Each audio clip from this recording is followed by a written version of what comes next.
Hola a todos, bienvenidos a un nuevo capítulo de Se Cierra Interconsulta, una sección del canal Tutorías Medicina Interna con el aval del capítulo ACP Colombia y el Comité de Internistas Jóvenes de la ACNI. En esta sección, Andrés y yo, médicos internistas, discutimos casos que ustedes nos envían con dudas diagnósticas o terapéuticas. Así que sea esta la oportunidad para invitarlos a que nos envíen más casos. Andrés, cuéntenos qué vamos a discutir hoy. Bueno, de hoy tenemos un caso que nos envían desde aquí, desde Bogotá, el doctor Jaramillo. Se trata de un paciente de 19 años sin antecedentes conocidos de importancia, con un viaje a Leticia que tuvo 10 días de duración. Refiere que 10 días posterior al retorno de Leticia inicia con picos febriles intermitentes cuantificados hasta 40 grados, los cuales asociaba a astenia, adinamia, ictericia, petequias y mucositis. Cuando ingresa a la institución, el paciente ya llevaba 3 semanas de esta sintomatología y negaba a presentar cualquier otra sintomatología, pues como constitucional o orientadora como tal a algún foco infeccioso. Al ingreso le toman unos paraclínicos básicos en donde lo que más llamaba la atención era el hemograma.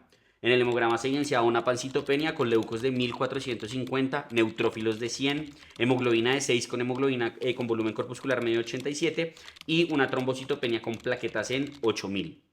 Claramente este paciente pues tiene muchos más exámenes que nos enviaron en el caso. Sin embargo, nos pareció un ejercicio interesante que tenemos un paciente que presenta dos problemas que son frecuentes en el servicio de medicina interna en urgencias, que son la pancitopenia y este síndrome de fiebre tropical del cuadro febril que está presentando posterior al viaje. Entonces nos pareció un ejercicio interesante que José abordara la fiebre, que yo abordara la pancitopenia y luego buscáramos qué hacía congruencia que pudiera explicar lo que nos estaban presentando en este caso y a medida de eso pues ir revelando los estudios que tiene el paciente. Entonces pues empecemos con lo que sería la fiebre tropical. ¿Cómo enfocaría usted únicamente la fiebre sin tener en cuenta por ahora la pancitopenia? Perfecto. Como lo decía usted, la fiebre en un paciente que retorna de un viaje de una zona tropical es un hallazgo relativamente frecuente. No es un diagnóstico definitivo como tal, sino es un diagnóstico de trabajo porque la fiebre es una manifestación de un problema subyacente que casi siempre nos hace pensar en cosas infecciosas porque hace parte del sistema inmune innato, pero pues hay otros diagnósticos diferenciales. Sin embargo, en el grupo etario y el tipo de paciente específico que estamos viendo, obviamente lo primero que vamos a pensar es en infección. Más o menos 20 a 25% de los pacientes que regresan de un viaje de zona tropical y consultan un servicio de urgencias lo hacen por fiebre. Así que tenemos que saber cómo abordarlo y manejarlo.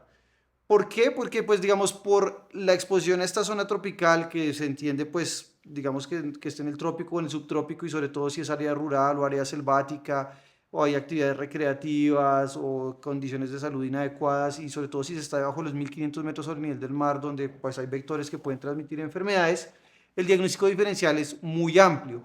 Pero un error común que tenemos es que como de entrada pensamos en algo tropical, nos vamos de una vez a las enfermedades transmitidas por vectores y no es que una persona que retorne un viaje solamente puede tener una enfermedad tropical, sino que se agregan al diagnóstico diferencial. Pero no debemos olvidar de entrada pues las causas comunes de fiebre y síndromes infecciosos como infección de vías urinarias, infección respiratoria alta o baja, infección gastrointestinal, incluso la misma meningitis. Y a eso le agregamos lo demás. El diagnóstico diferencial es muy amplio, son muchas las causas. Así que nuestro abordaje diagnóstico debe estar dirigido a varias cosas. Lo primero, evaluar esa causa subyacente, qué complicaciones puede estar teniendo que sean potencialmente fatales para darle una atención apropiada a eso, manejar el paciente en cuidado intensivo, manejar las complicaciones.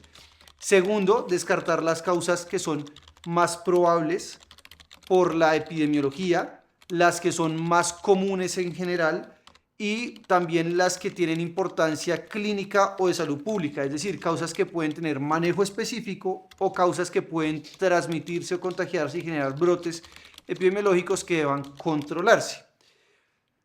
Dicho esto, existe un gran número de pacientes que al final no se conoce la causa específica porque no se tiene disponible de rutina todas las pruebas que puedan haber para estos síndromes infecciosos, sobre todo los virales, y la mayoría autorresuelven y no requieren manejo específico, y más en un paciente de 19 años sin comorbilidades importantes que haya que considerar. Ahora bien, como lo mencionaba, son muchos los posibles patógenos que pueden estar produciendo esto y no vamos a pedir exámenes para todo, así que lo primero en el abordaje debe ser una historia clínica y un examen físico muy bien dirigido que nos permita, digamos, encontrar pistas sugiriendo una u otra cosa. Así que hay que hacer una historia completa del itinerario de viaje, saber a dónde estuvo, qué día llegó, qué día se devolvió, en qué ciudades o qué partes estuvo, qué medio de transporte utilizó, porque pues en diferentes áreas geográficas los brotes epidemiológicos son diferentes y eso hay que tenerlo en cuenta.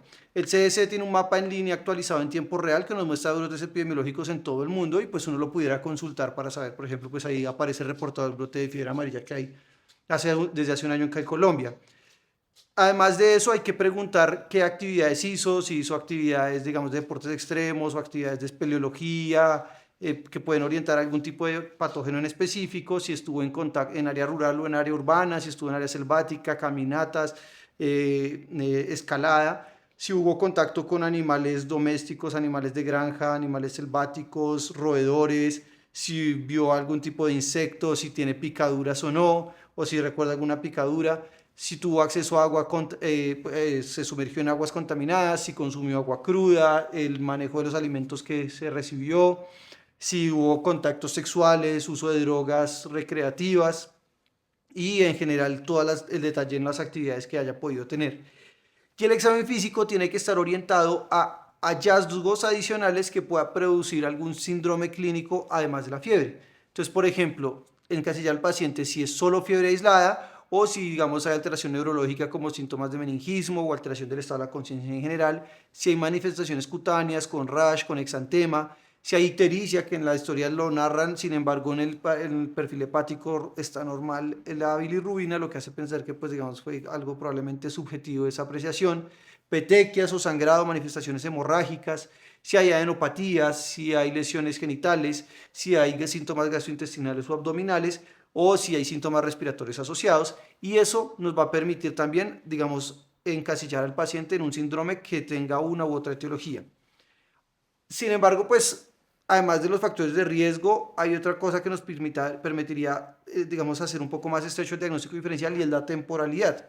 Muchas de las causas de fiebre de origen tropical suelen resolver por lo menos su periodo febril en la primera o segunda semana. Este paciente lleva más de 3 semanas con el cuadro y eso nos hace pensar, primero, en otras causas más específicas y segundo, incluso considerar causas no infecciosas de la fiebre. Entonces, por ejemplo, Zika, dengue, chikungunya, sería menos probable que para este punto todavía estuviera pues produciendo fiebre.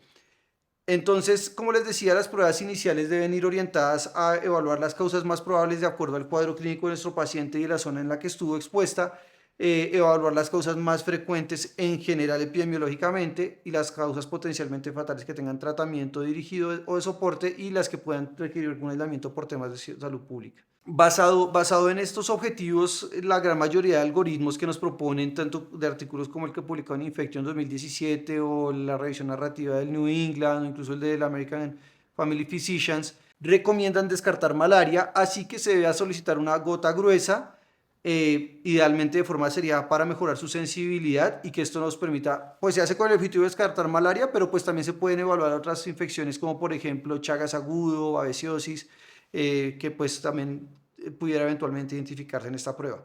Y además de eso, para clínicos básicos, para mirar otro tipo de afección orgánica, por ejemplo, pues un hemograma, que en este caso resalta la pancitopenia, asoados, por ejemplo, una leptospirosis, esperaríamos que estuviera alterado el perfil renal, el perfil hepático que se puede afectar en muchos cuadros, como por ejemplo en el dengue, en la malaria, en la fiebre amarilla, un absceso hepático también puede ser causa de fiebre tropical, una fiebre entérica, y el uroanálisis para ver si hay compromiso pues, de una IBU o si hay proteinuria por esto. Pero también de entrada a un paciente joven, descartarle una infección por VIH, un síndrome retroviral agudo, una sífilis que pues por el cuadro clínico, digamos la sífilis primaria no suele dar síntomas tan sistémicos, probablemente sería más una sífilis secundaria.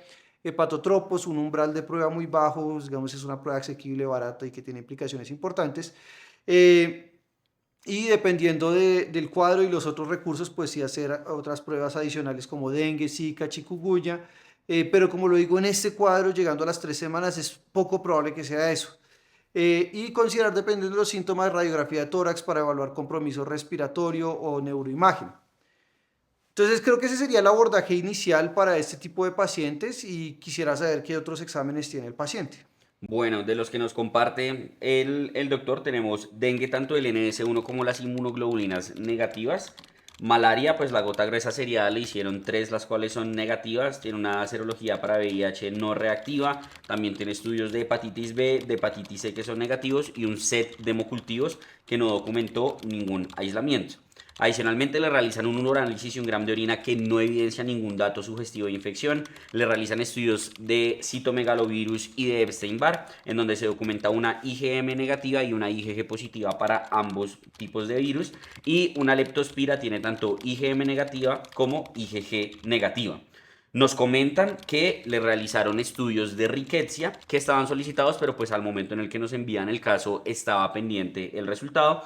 Y dentro de las imágenes que le realizaron para descartar focos infecciosos probables tenemos una ecografía de abdomen total sin ningún tipo de colección o ningún otro tipo de alteración, TAC de cráneo simple, radiografía de tórax y un TAC de tórax que tampoco documenta ningún foco infeccioso o ninguna alteración que nos sugiera alguna etiología infecciosa. Es decir, hasta ahora todo ha estado negativo, pero lo que nos comentan es que el paciente persiste con los picos febriles. Entonces, ¿qué otras cosas infecciosas pudiéramos pensar en este caso? Bien, digamos que seguimos dentro del foco de fiebre de origen tropical, pero incluso con todos estos estudios negativos y la persistencia de fiebre, casi que ya también estamos en un cuadro de fiebre de origen desconocido. Así que pues pudiéramos abordarlo como una fiebre de origen desconocido, recordando pues el nexo epidemiológico que tiene este paciente, pues sería útil. En muchos escenarios, digamos por la temporalidad que se demora la prueba, uno puede darle manejo empírico a una leptospirosis, entonces pues tratamiento con una tetraciclina. Y en algunos escenarios también es difícil aislar, digamos, salmonela, entonces, sobre todo cuando hay síntomas gastrointestinales, se puede dar tratamiento empírico para una fiebre entérica con ceftriaxona. Y esta batería de exámenes es muy extensa, se ha descartado casi todo, incluso pues el Epstein-Barr y el citomegalovirus, pensando en una mononucleosis que pues es el grupo etario que pudiera estarlo explicando, y también se relacionaría con la pancitopenia, pero lo que nos muestra el examen es memoria inmunológica más no infección reciente o activa. ¿Qué cosas se pudieran hacer pensando en la persistencia de la fiebre sin una causa clara? Hemocultivos seriados, una causa pudiera ser una endocarditis, y pues recordar que existe la endocarditis con hemocultivos negativos, así que pudiéramos considerar hacer pruebas moleculares para gérmenes relacionados con endocarditis y hacer un ecocardiograma transtorácico o transesofágico. Está pendiente la prueba de riqueza. Otra causa de fiebre persistente de origen tropical, más allá de 3 semanas a tener en cuenta, puede ser la leishmaniasis visceral, que digamos en la zona en la que él estuvo está descrita la transmisión. Brucelosis, sobre todo si hubiera estado expuesto pues a ganado. Fiebre Q por infección por Coxiella, también exposición a animales. El virus Oropouche, que también pues ha sido un virus emergente que se ha descrito pues en la región. Chagas agudos, sin embargo pues en la gota gruesa hubiéramos esperado que se hubiera visto, también se pudiera hacer una prueba molecular. O histoplasmosis, una histoplasmosis diseminada, aunque sería raro una histoplasmosis diseminada con compromiso hematológico que no tuviera compromiso ni cutáneo, ni pulmonar, ni neurológico. Entonces la persistencia pues sigue haciendo pensar en un cuadro infeccioso, pero las causas de origen tropical son menos probables. Incluso el doctor nos cuenta que le dieron tratamiento empírico con doxiciclina y a pesar de eso persiste con fiebre, y de todas formas pues la prueba para leptospira fue negativa, aunque pues hay que recordar que se requiere hacer una segunda prueba a los 10 a 15 días si la sospecha clínica persiste, que pues sería otra cosa para confirmar en este paciente. Pero incluso si la tuviera, pues ya se le dio tratamiento, que incluso no todos los casos se requiere tratamiento. En este caso, por la persistencia del cuadro febril y por el compromiso hematológico, pues sí se le dio validez.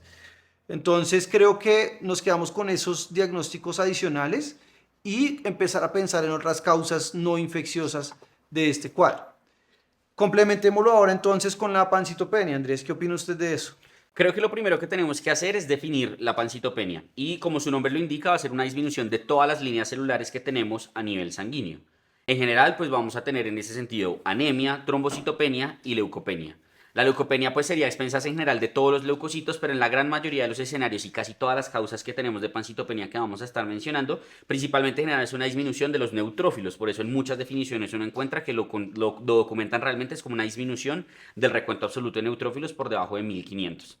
Cuando nos enfrentamos a una pancitopenia como en este caso, antes de ponernos a pensar en las etiologías, lo primero que tenemos que pensar es si hay algo urgente que tengamos que hacer que potencialmente amenace la vida del paciente a corto plazo. Dentro de estas urgencias que tendríamos que plantearnos, en primera instancia está el requerimiento transfusional. Todo paciente con hemoglobina por debajo de 7 debería de ser transfundido porque pues valores inferiores a 7 incrementan la mortalidad. Y si bien la trombocitopenia por debajo de 50.000 incrementa el riesgo de sangrado intracraneal, la indicación como tal de una transfusión plaquetaria para disminución de sangrado espontáneo está dada cuando tenemos plaquetas por debajo de 10.000. Eventualmente, si tuviéramos algún tipo de manifestación hemorrágica, sí pudiéramos considerar subir ese umbral para la transfusión plaquetaria incluso hasta 50.000. Otra urgencia que es importante descartar es si nos encontramos en el contexto de fiebre y neutropenia severa, entendida como un recuento absoluto de neutrófilos por debajo de 500. Aquí es un poco debatible qué hacer si todos requieren un antibiótico porque no estamos hablando de una neutropenia febril asociada a quimioterapia donde evidentemente es necesario iniciar un cubrimiento antibiótico. Aquí se debería pues como individualizar cada caso. En el caso de este paciente que no tiene un foco orientador, que lleva 3 semanas de fiebre, si fuera un cuadro bacteriano muy probablemente estaría mucho más comprometido desde el contexto de la respuesta inflamatoria, por lo cual creo yo que tocaría evaluar si iniciar o no el antibiótico, muy probablemente estando más orientado hacia no hacerlo. El otro escenario, la otra urgencia a la cual nos podemos enfrentar es la coagulopatía, en el escenario de una coagulación intravascular diseminada. Y finalmente, una microangiopatía trombótica que pudiera estar explicando también una pancitopenia. Con base en lo anterior, pues es muy importante hacer, como ya usted nos había dicho, una muy buena historia clínica, un muy buen examen físico y solicitar unos estudios iniciales que nos permitan precisamente descartar todas estas entidades de las cuales estábamos hablando. Debemos hacer un extendido de sangre periférica para descartar que no hayan esquistocitos en el mismo. Un conteo de reticulocitos también sería ideal porque esto nos puede ayudar a ver si la médula está o no respondiendo, y de estar respondiendo podríamos hablar, por ejemplo, de una CID. Tiempos de coagulación en este mismo contexto, función renal, un perfil de hemólisis y unos electrolitos básicos también serían de gran importancia. Además, en este caso en particular, si bien en la literatura no lo nombran como una urgencia que uno debería tener en mente, pues es un paciente que dice que ha tenido cefalea y que tiene 8.000 plaquetas. Un TAC de cráneo creo que también entraría dentro de estos paraclínicos iniciales o imágenes iniciales que deberíamos de solicitar para estar seguros que no estemos precisamente frente a un sangrado intracraneal, pues que nos cambie todo el panorama de las prioridades de lo que tendríamos que enfocar en este paciente. ¿Cómo salieron entonces estos estudios iniciales? Bueno, efectivamente los estudios no evidenciaron ningún tipo de coagulopatía, los tiempos de coagulación normales, el criminal normal, ni tampoco hemólisis, como lo decíamos, ni siquiera tenía hiperbilirruinemia, y el frotes de sangre periférica no tenía ninguna alteración, particularmente no tenía esquistocitos, la función renal normal, ni los electrolitos estaban alterados, y no había nada que sugiriera pues una urgencia oncológica de base. Efectivamente le realizaron un TAC de cráneo que descartó sangrado y los reticulocitos estaban menores al 1%. Entonces, ¿qué haría usted a continuación, Andrés? Bueno, habiendo descartado esta emergencia, digamos, asociada a la pancitopenia, ahora sí podemos ahondar o ponernos a buscar cuál es la etiología. Dentro, pues digamos, de la etiología son muchas las que se nos podrían ocurrir, más en un paciente de 19 años. Digamos que lo primero a considerar son causas congénitas, que en la población adulta, pues en el caso de nosotros de medicina interna es muy raro que lo consideremos, pero pues creo que no lo podríamos descartar del todo en él teniendo 19 años todavía. Pero en general, pues digamos que saliendo de la parte congénita, podríamos pensar de 3 mecanismos adquiridos por los cuales uno pudiera llegar a presentar pancitopenia. Podemos presentar alteraciones medulares, en donde podemos hablar de 2 tipos específicos de alteraciones medulares.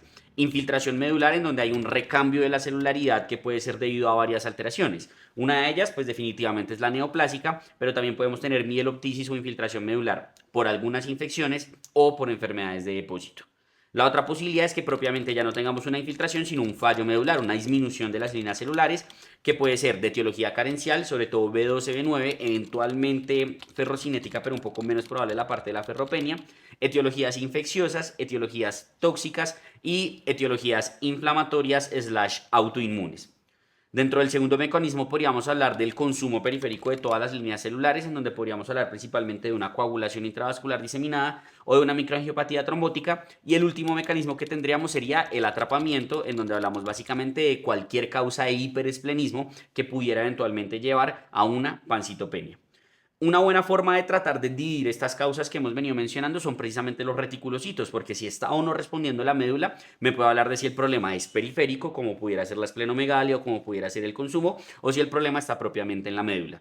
El hecho de que los reticulocitos estén por debajo de 1% nos habla de que definitivamente estamos frente a una alteración hipoproliferativa o regenerativa, como le queramos poner, por lo cual muy probablemente estamos frente a una afección medular. sea por infiltración o sea por fallo. Precisamente para esto deberíamos solicitar unos estudios iniciales donde pues los carenciales es algo que evidentemente debemos de solicitar. Unas serologías infecciosas básicas también serían importantes, como usted decía, son exámenes baratos que cambian completamente el panorama de un paciente. VIH, hepatotropos, RPR es algo que deberíamos de considerar y eventualmente algunos otros herpesvirus como fue citomegalovirus, virus de Epstein-Barr, que de hecho pues a este paciente se le solicitaron, y luego ya pudiéramos entrar a considerar, bueno, otras causas de esa fiebre tropical, de esos vectores adicionales o condiciones adicionales que pudiéramos tener en mente por el viaje, que eventualmente también pudieran explicar una pancitopenia.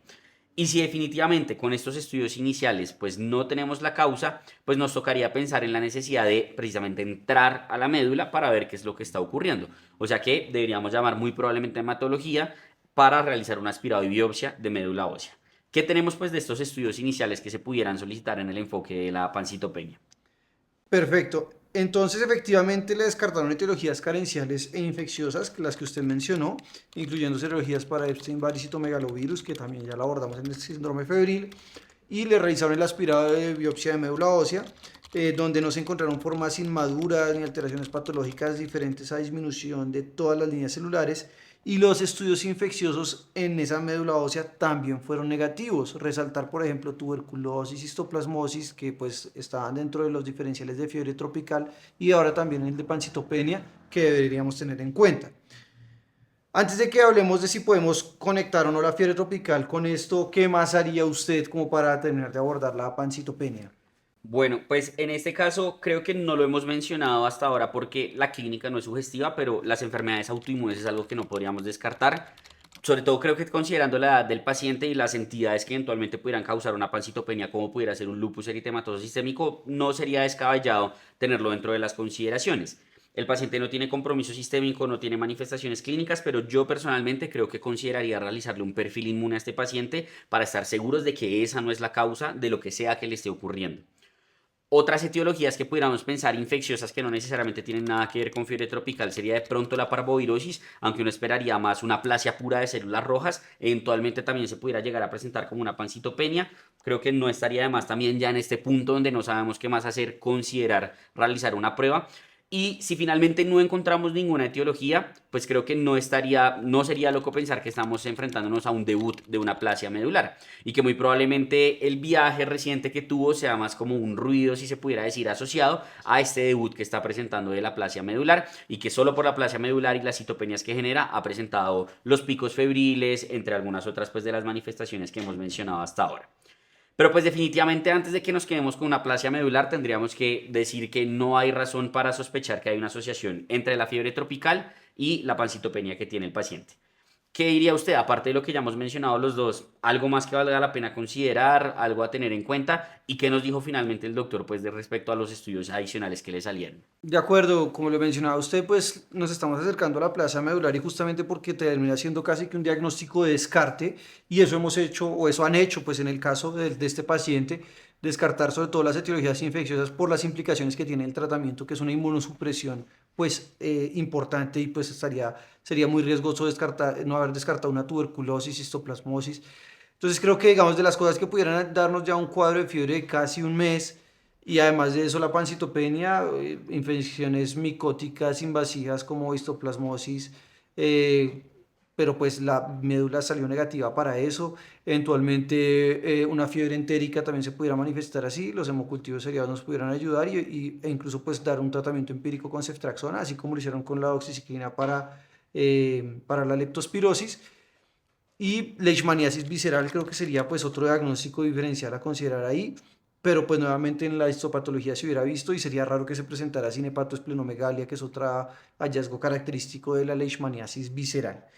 Eh, entonces, pues creo que con un perfil autoinmune negativo y unos cultivos de esa médula negativos, un hemocultivo seriado y habiéndole descartado, pues digamos, endocarditis, incluso como decíamos, estábamos en cuadro de fiebre origen desconocido, haber pensado en haber hecho un PET scan para guiar algún otro estudio histopatológico, pero en general no hay abscesos, no hay ningún otro foco además para drenar o biopsiar.